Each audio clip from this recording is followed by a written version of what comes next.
Hello,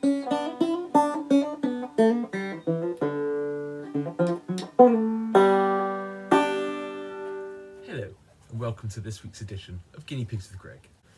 And today, we're on a little bit of a mission. We're going down to the Redruth show, the Cornish Championship show, and we're going to be showing some pets. Now, these aren't actually pets. These are my purebred teddies. And we're going to prepare them just like we would our purebred pigs if they were going into the open show. But we're going to show them in the pet classes. So they're going to need special code names to be going in this secret mission. So we've got little Miss Fluffy and little Pipsqueak here. So fingers crossed, we can see if we can compete with the top pet breeders in the country. And we'll see how we get on. So pet cavies are judged slightly different to the purebreds. They have no standard to compare the pigs against. So you're looking for things like cleanliness, good behaviour, and you're looking for that little bit of sparkle and connection with the judge. So this is something new to us. We started off showing in the pet section many years ago in the 1990s, and I think it's good to go back to your roots and see if you can still compete in those sections. The competition's going to be fierce, so let's see how we get on. So the two teddies we selected are actually from our show team, and they've been quite successful on the show bench, coming second in some fairly decent classes.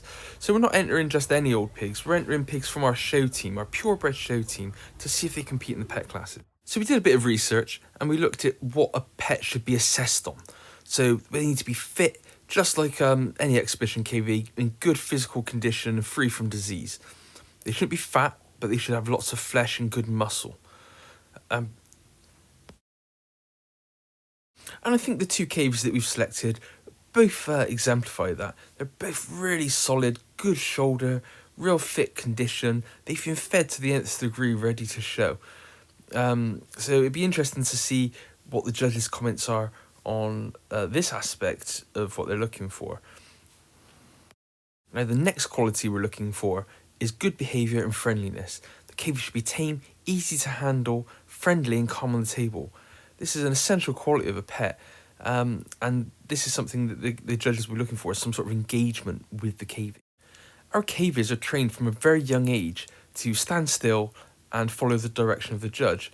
I'm not sure how they're going to react to being tickled or teased or pulled around a bit by the judge, but they will stand very still.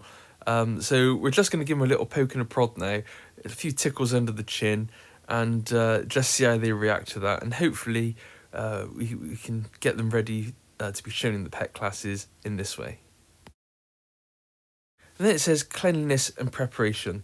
So the cavy should be bathed, the grease spots, the ear flaps should have no static lice, the nails to be trimmed, and yeah, the guard hair should be removed but not prepared in the same way as a purebred cavy. Or at least no additional penalisation we've made if they aren't prepared to that standard. But these will be prepared just exactly the same way that we would if we were entering them in the purebred classes. So the grooming should be absolutely spot on. So both the girls have been bathed.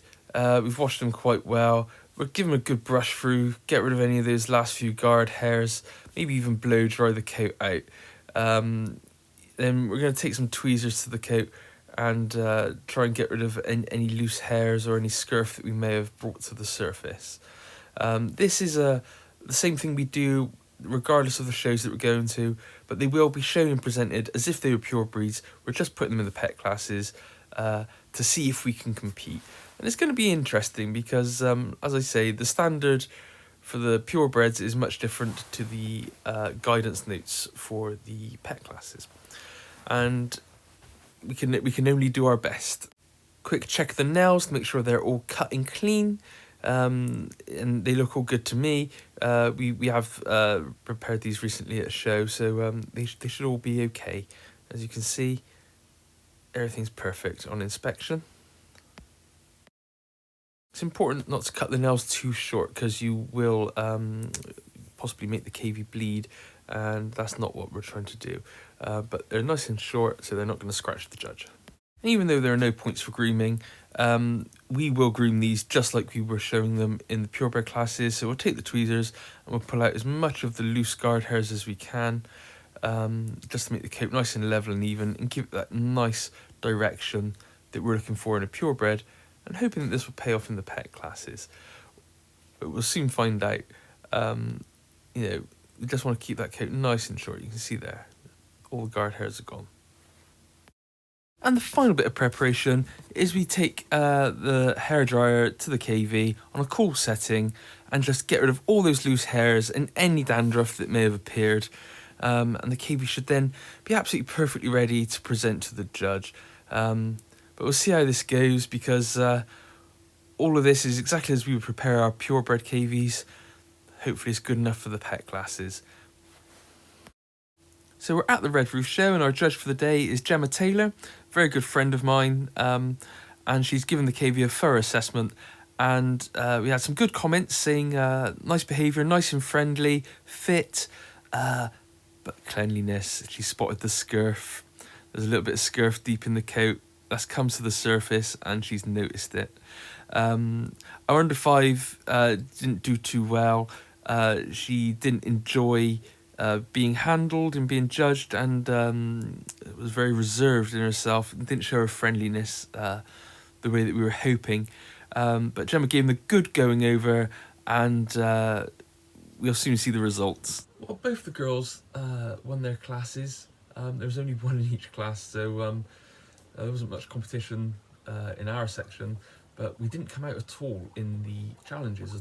You know, so I was expecting to win the class and possibly progress further on. You know, we have some very good pigs here that would win open classes of teddies and have done in the past, but we just weren't good enough to compete with people who actually prepare their pet cavies to the nth degree. We had comments like not clean enough, not clean enough. These pigs win open breed classes. The ears were a little bit too dirty. The nails, clean to my standard, not clean for the pet cavy section. I came clean to the judge, Gemma Taylor, before agreeing to do the video, as I didn't want to put her in any trouble or make her feel that she'd been duped in any way. And she's a good friend and a good sport, and said that I was free to show that these purebreds were simply, whilst fitting okay, they're not to the quality and the standard of what's being shown at the top level of in the pet classes. So for anyone thinking that breeding pet guinea pigs and showing pet guinea pigs is easy, think again. It's much harder than the pure breeds every step of the way. I watched quite a lot of the pet judging, and they go through each cave with a fine-tooth comb. They give them a lot more time than the open show cavies, and it's great to see. And I just wanted to bust a few myths that pets are easy. They're really not. So good luck to you in your next show showing pets, and I think I'll stick to the pure breeds for now. Until next time, I'm Guinea Pig Greg. Goodbye.